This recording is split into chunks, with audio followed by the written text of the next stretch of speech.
2 minutes later, we got another AB bombshell. He asked for his Raiders release. And that was just the beginning, because less than 3 hours later, the Raiders gave him what he wanted, releasing a four-time All-Pro, 11:56 a.m. Eastern Time. Here is how Brown found out, and how he shared it with the world, as he so often does, on social media.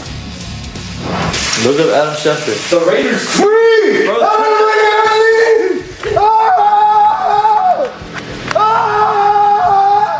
Let's go!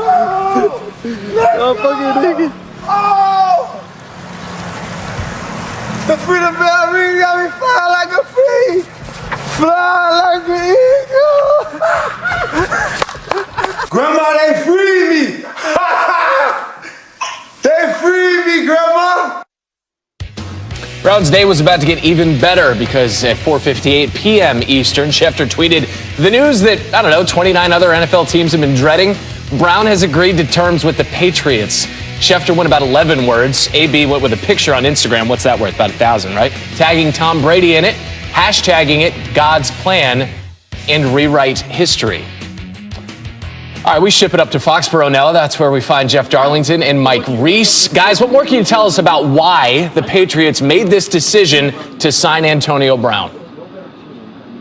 Well, Randy, first of all, I can tell you that we need more coffee before we share the excitement and enthusiasm of Antonio Brown, who, by the way, also just recently posted that he was boarding his private plane, seemingly on his way here to Foxborough. Now, we should point out that he cannot be a part of the team. There are no Sunday transactions in the NFL, so the earliest he can sign is Monday. Mike, what are you hearing from inside the building about this acquisition? Well, let's start with what we feel. You can feel the energy in New England with this Antonio Brown news early this Sunday morning. As for the team, very excited. Julian Edelman already selling T-shirts with Antonio Brown as part of them, but really want to get into it, Jeff, like why they make this move. A belief in their culture, the idea that they can bring Antonio Brown in here and he'll fit in to the way they do things here because they want to maximize that incredible talent. Well, Mike, it's interesting you say that. Now, I sat down with AB this offseason, and we talked about it. I said to him, look, general manager is going to want to know that what you did in Pittsburgh in Week 17 when you didn't show up in the middle of the week is not going to happen again. And his reply was simple, that if they're going to play by my rules. Mike, that ain't the Patriot way. How will this work here? Well, it's a great point, Jeff, because if you don't play by the Patriots rules, you're not a Patriot for very long. So really the way it works when we talk about culture, you come into that locker room, and I think back to Corey Dillon in 2004, Randy Moss in 2007, players with somewhat of a similar situation, they get a fresh slate. Bill Belichick says what happened in the past doesn't matter. What happens right now is what matters. So we'll see what he can do with it, Antonio Brown, but they're going to give him that fresh slate. Well, Drew Rosenhaus telling me at this point that he doesn't know exactly where Antonio will watch the game. They're still trying to figure that out. But Drew believing that Antonio Brown is ready to conform to the Patriot way. Randy? Brown has at least 100 receptions in each of the last 6 seasons. Darlington, Reese, thank you guys. I really wish we could have seen your face in the double box during all of that. Jonathan Vilma, Bobby Carpenter also here with us. In case you don't know, Randolph is a Raiders fan. Yeah. But your thoughts, sir, when you saw the tweet from Adam Schefter before 5 p.m., right? Before 5 p.m., that Antonio Brown is now going to become a member of the Patriots. What did you think?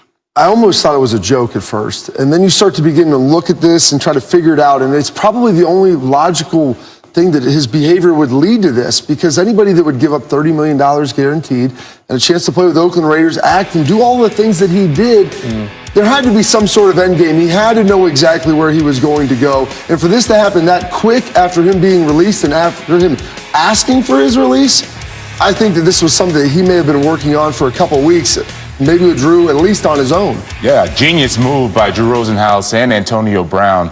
I mean, clearly Antonio Brown stepped into the Raiders, no offense, Randolph, and was like, we stink, we can't win. Yeah. And he wanted to get out of there. So what happens? You start acting a fool. And when he did that, his agent, what usually happens is you find out who else is out there that may have interest. And it just so happened that the Patriots said, look, we're not going to trade for you and take on this big cap hit and all this money, but we will have a lot of interest if you were to get released for some reason. And sure enough, he asked for his release, and then he's out there. You heard Reese say that they brought in castaways before, right? I mean, they've brought in Corey Dillon, that worked. Randy Moss, that worked. Albert Hainsworth didn't. That didn't. Chad Ochocinco, that didn't work out. How does this play out for AB? You've been in that building. The one thing with AB's always been a hard worker on the practice field. He's always been a guy that's going to go out there and grind. He still has tons of ability left. And when you look at a guy like a wide receiver like he is with Tom Brady and what he's going to be able to do, he's always wanted to win. He's been in a winning culture with Pittsburgh. Now he gets a chance to go to New England. Maybe exact a little revenge on Steelers fans. I know they're going to hate that, but I think this is probably going to end up working pretty well. I could see him falling in line with, quote, the Patriot way. Yeah, I agree. Just because he has a big personality doesn't mean that he's not a good player. So I don't want to confuse the two. He's a big personality, but is also one of the best receivers in the game. So you have a guy now that's going to fall into the quote-unquote Patriot way, but he's a tremendous receiver. He's going to give them a lot of production. Listen, Rob Gronkowski, big personality. He conformed. We'll see if Antonio Brown does the same, and if the production is the same, forget about the AFC. That is Bobby Carpenter, Jonathan Vilma with the Insight on SportsCenter AM. Meanwhile, college football, that's what actually was happening in sports yesterday on the field. And this got chippy early between Texas and LSU. You got players exchanging words pregame. LSU players even walked over to the Texas sidelines and took some of, they took my water. Oh, no, they didn't. That's Jenna Ellinger, Sam's mom, watching her son, of course, the Texas quarterback, and early in the first, LSU was up 3-0. Coach Tom Herman said, no, we're going to go for it on 4th down. And Ellinger, Keontae Ingram wide open and drops it. Mama's like, no. He dropped it. That's not a touchdown. Oh, we got to be disappointed now. So it's still 3-0. We go to the second quarter. LSU's on the move, 13-7. Oh, Joe Burrow. Check out that beauty to Justin Jefferson. That catch is a touchdown. That one wasn't dropped. It's 20. By the way, are we going to freak out about planting the flag in the Texas ground? Are we going to freak out a la Baker Mayfield? Ooh. No, we're not going to do that? Why not? Okay. Why not? Well, I hope we don't. Joe Burrow was the difference in the ball game. Is really accurate, really aggressive. I thought, he fit some balls into some really tight windows. It was really accurate down the field. He's going to have a heck of a year if he stays healthy.